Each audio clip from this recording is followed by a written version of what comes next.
Hey guys, welcome to my analysis on Dreadhunger's full release update. At a word, consider me impressed. They packed a lot into this update and I'll get right into it.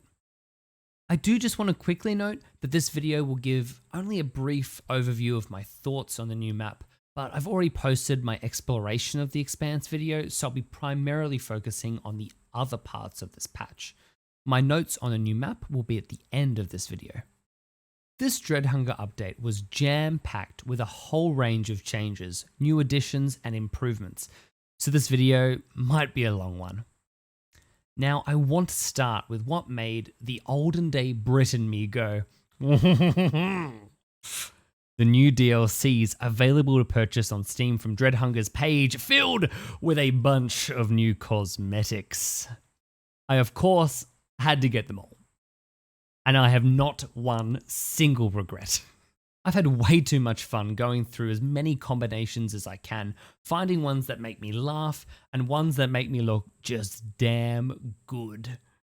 The cosmetics are available on all characters, so you can have a hunter in a captain's hat, or the captain in an old-time engineering sort of golf hat thing.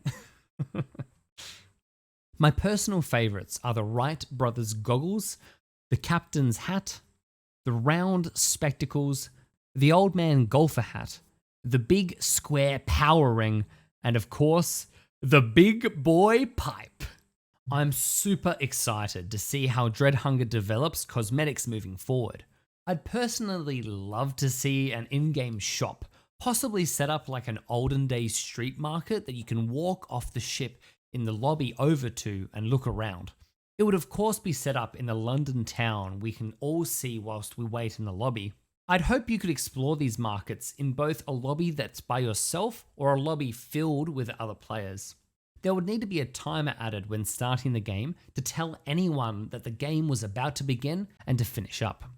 But like, can you imagine? A whole line of different stores could open up, each with a different style or theme. They could bring in new cosmetics into old shops or open up a whole new shop for a brand new idea. The players could leave the ship in the lobby, go over to the markets, browse through all the cosmetics on display. There would probably need to be an in-game currency you can use to buy the cosmetics earned by playing the game, and of course a second currency you could buy with your actual money to earn those cosmetics quicker. I can picture this so clearly. There's so much potential.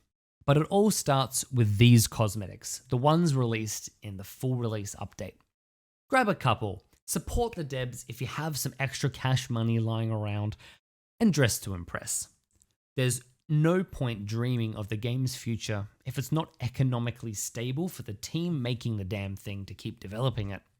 What has to be the most surprising part of the update for me is the little book in the corner of the captain's quarters. I can only imagine the hundreds of hours of work that went into making this little fella. And honestly, I really didn't expect it at all. The book gives players access to some seriously valuable stuff. There's a quick blurb explaining what each of the classes, crewmate and Thrall, does and what their win condition is, which will definitely help new players pick up the game just from having a clear and basic understanding of what in the world you're trying to do. Next, probably what impressed me the most, the compendium. A full resource, item, and just everything in the game information hub. Now, some of you might have seen a video pop up on my channel on the day of release. And yes, you weren't tripping out. I'd just put together my own item and resource guide for YouTube. It was a lot of work, and when the new update dropped, it of course made much of it outdated. The addition of the compendium alone makes that video obsolete. And whilst that sucked, it took a lot of hours of work for myself to make it, overall it leaves me feeling a lot better about Dreadhunger's future. Players can easily search up the item, resource, or bit of information they're after from a clean as fuck setup, and it clearly explains what it does. I've long since felt the game needed a clear item guide, which is why I was making my own in the first place, but the compendium executes exactly what my guide was trying to do, but far better than I could have ever dreamed. New players can easily learn the game and investigate what each item and resource does from the lobby without needing to browse for a guide on YouTube. Exactly what Dreadhunger needed. And finally, the little book gives access to your personal player stats. These are stats from the beginning of time since you've had the game, so they're not just stats that start recording since this full release update, which made me very happy. I can open up and see my booming 100% win rate and S average rating. No, this can't be right. Yes, that's much better, yes. It's really cool to see your player stats for Dread. Makes me want to push that average rating up and really improve that horrendous crew win percent. Personally, I kind of want to see Super Hands and Navigator stats. Is that just me? Now, moving on from the little book to arguably one of the hugest changes ever. There's a new usable phonograph which plays a bunch of different songs, setting the mood for sea shanties. Which actually reminds me, I watched a great movie on Netflix called Pirate Captain. It's like a cool little claymation project, which is, I don't know, similar to like Wallace and Gromit and like, I don't know, was it Chicken Run? Those kind of movies, which really was a hidden treasure. It was only made in like, I think 2012. It's really funny. A lot of famous voice actors in it and just high quality stuff. Real blast from the past. Definitely recommend watching. Anywho, back to Dreadhunger. The tutorial has been added to, and I believe it's completed. I'm not sure if more will be added, maybe if the game changes again, but it's gorgeous. Everything is clearly laid out. The story is engaging and the animations are awesome. The cool side mission, hunting down all the totems, makes the tutorial even more fun for seasoned players. Not to mention, the island that most of the tutorial is set in is just visually stunning. Oh, and I love the voice actors of all the characters, especially the cook. You gonna play with the cook? Poof! Bastard! Just brilliant. With all the flashy stuff out of the way, let's get into the real nitty-gritty of it all. What was added to change the actual gameplay of Dreadhunger? Here's the list of what I'm going to cover in this video. It goes through what I felt was the most important changes this update from either playing. I haven't seen an actual full patch notes. Don't think they're out yet. Maybe I missed them. But this is what I've gathered from playing the game, from researching and playing in my own sort of custom lobbies. But I'll go through them now. Number 1 is a new resource, Nails. Number 2 is another new resource, Whetstone. Number 3, Captain's power has been reworked. Number 4, Cook and Hunter's bonus has been buffed and slightly reworded. Number 5, Character Prestige. Number 6, Sabotage rework. Number 7, Powder Keg changes. Number 8, a Recovery rework. Number 9, there's a new bear on the approach. And number 10, NITROING bears and all the complicated gameplay mechanics around that at the moment. Alright, let's start with Nails. Nails are a very interesting change and totally flew out of left field for me. Something as simple as fixing the ship takes more coordination to do. Hitting icebergs have more impact, and crewmates actually need to dedicate time to make nails to be prepared for any damage the ship may take. It's early days, but Thrall's bombing the ship has more impact, and I love it. The addition of nails has also increased crafting time overall, making players use iron scrap to craft nails before being able to craft most tools or the barrel on the workbench. All of this is making the game more difficult and making simple things take longer. It's buying the Thralls time, and I like that. Moving on to the new item resource thingy-bob, replace the steel ingot. Whetstone. Using Whetstone upgrades the basic tools to be stronger melee weapons, which was a nice touch, but it could definitely get out of hand. The axe's damage goes up to 21, which means that players are dying in 5 melee attacks. A significant change from the 6 swings of the honed saber last patch. Health regen previously saved players from the 5 swing fate, and depending on how quick the devs want players to be able to be killed in Dreadhunger, we might see a change to this overall. As a Thrall, getting that upgraded axe is huge and gives you the upper hand against everything, even a non-Marine's gun, as you're able to get 5 swings in before the player reloads the gun that second time in most cases. Next, we have the Captain character bonus change. The Captain can now steer the ship 50% better. I like it. It makes sense with his character, it's usable by both crew and Thrall, and it's a hell of a lot more fun to use than the surviving on the ship thing they had going before. You might start seeing some Thrall Drift King captains soon enough. Maybe. There were also 2 other character bonus changes.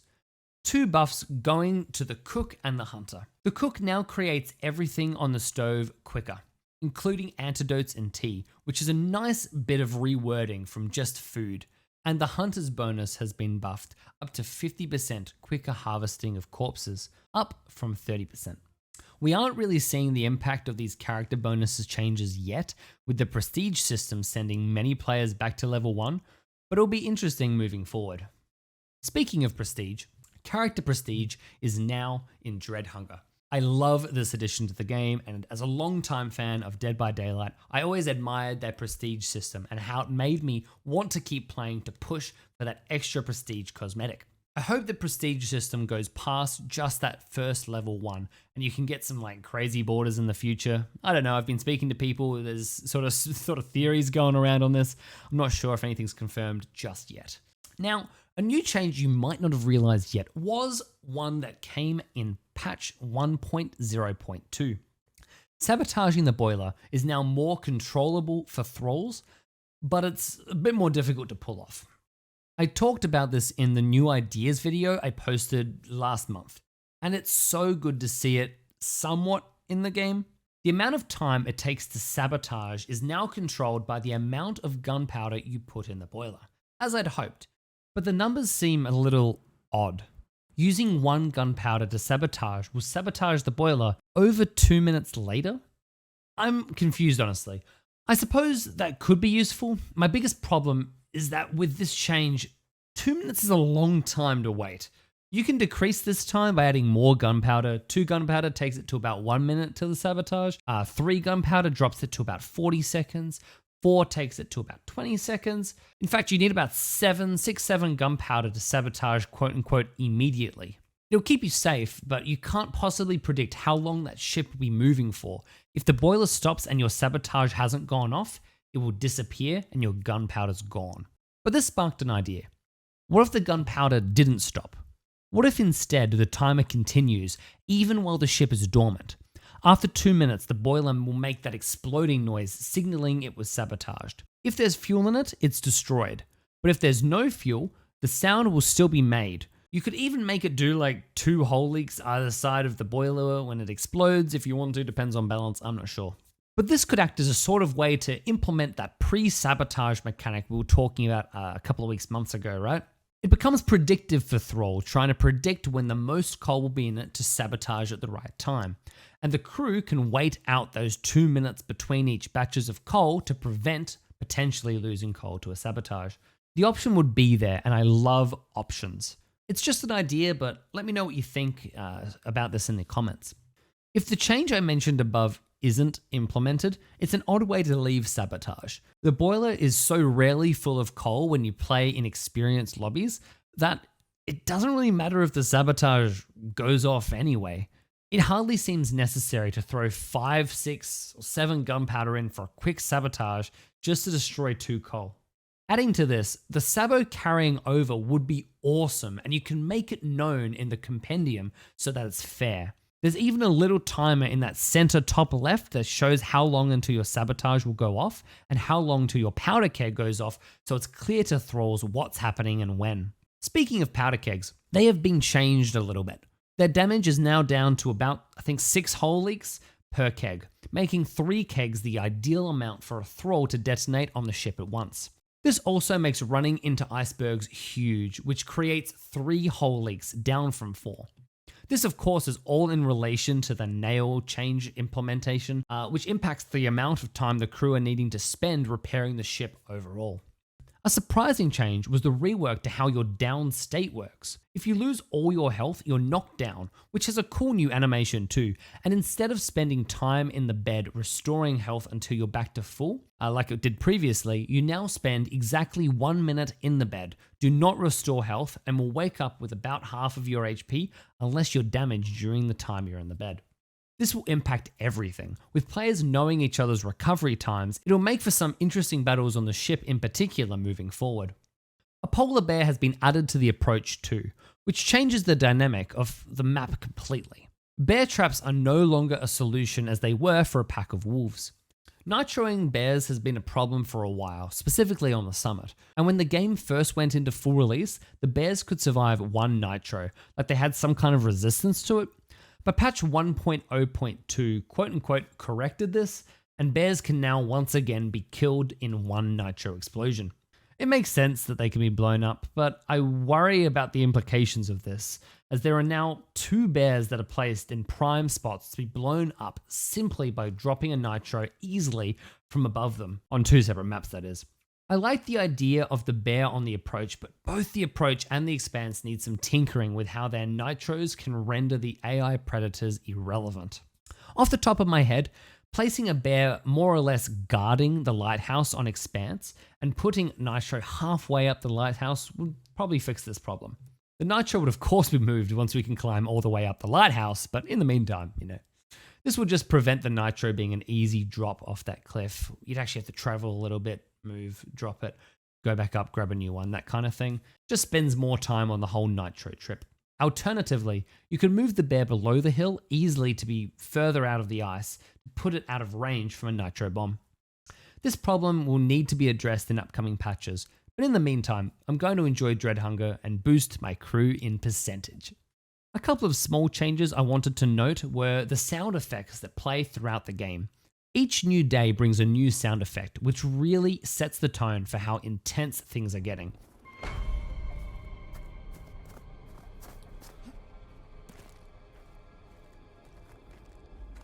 The sound ramps up in intensity as the blizzard draws closer.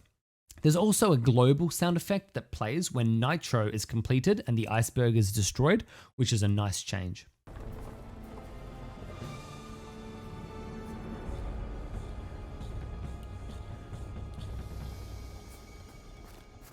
Muskets also have a super clean new sound effect.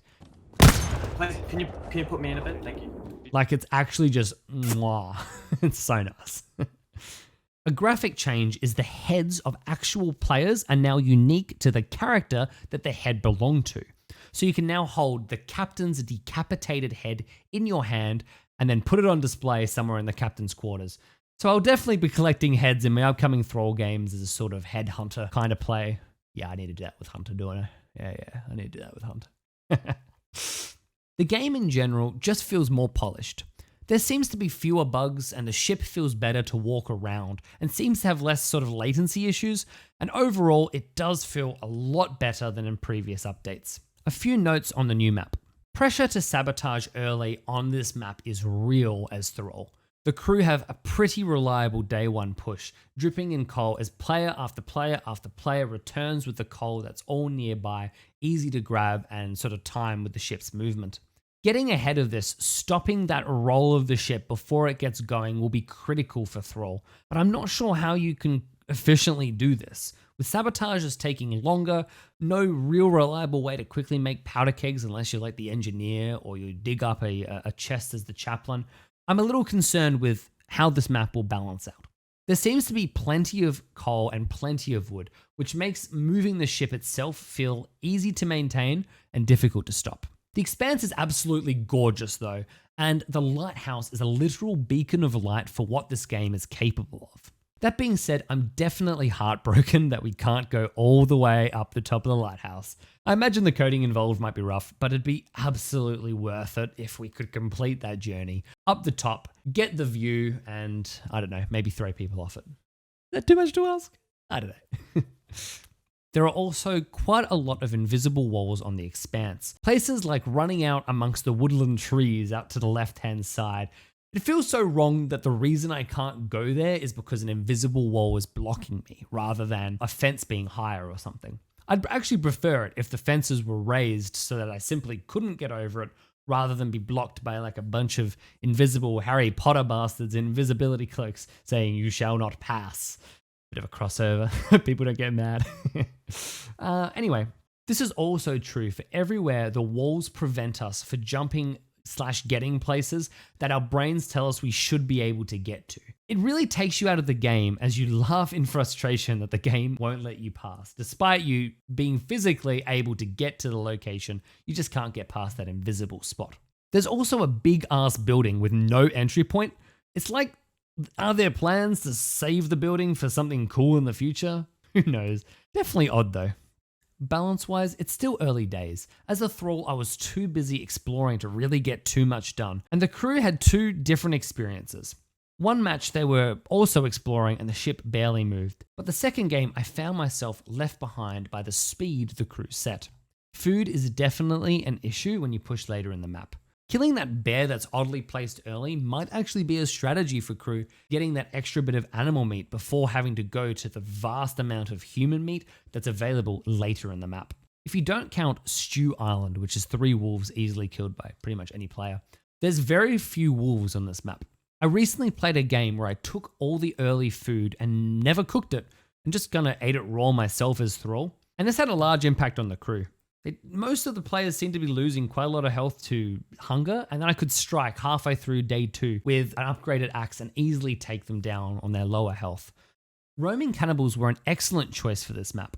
Crew have that extra problem with less animal food on the map, whilst Thralls are given plenty of accessible human meat that's easy enough to take without being noticed. I'd even consider putting cannibals around the other 2 maps too. The polar bear protecting Nitro is obviously outgunned. Poor Bongo doesn't stand a chance between the whole crew taking him on or being bombed from above. Everything I wanted to say on nitroing bears was also mentioned above though, so we'll move on. I will add that Nitro's position on the Expanse is odd to me. It doesn't feel a whole lot like a crew expedition that everyone needs to go on and it'll be difficult to do. It feels more like an easy expedition that one guy goes over and does in his spare time, you know? If it were possible, I'd complete that lighthouse like I mentioned before, put Nitro at the top, and see how that fares for the game. There will definitely be problems with that change, maybe with bear traps blocking the way up for Thralls, or dropping Nitro off the top of the lighthouse, I don't know. A lot of stuff that could go wrong, but I'd like that challenge instead of this sort of easy, feels like a bit of an easy mode if you know what I mean. That way, working out who the Thralls are really matters. Who do you put trust in? Who do you push up that final bit with? Who can you turn your back to and not get shot by? As it stands, there's no real reason to open up the armory. If the Thralls haven't already been revealed, that is. So blend-in Thralls have a hard time getting their hands on a musket. In my 3 days of playing, I've only opened the armory once, and that was really because I pushed it, and we pretty much knew who the Thralls were. This might all change once the Thralls learn the map and become more efficient in sabotaging us, I don't know. But hey, that's my 2 cents for now. I'm sure that balance will be a constant conversation on the Expanse, so please comment below your thoughts on the map and we can start having more conversations about this. And that pretty much wraps up my analysis. Sorry it took a little while to get it out. It was a big one and I am currently moving house, so it's been a bit difficult to get recordings in. If I missed anything or you'd like to just share your thoughts on the update, comment below and subscribe for more Dread Hunger videos. Good luck out in the Arctic and watch out for Bongo.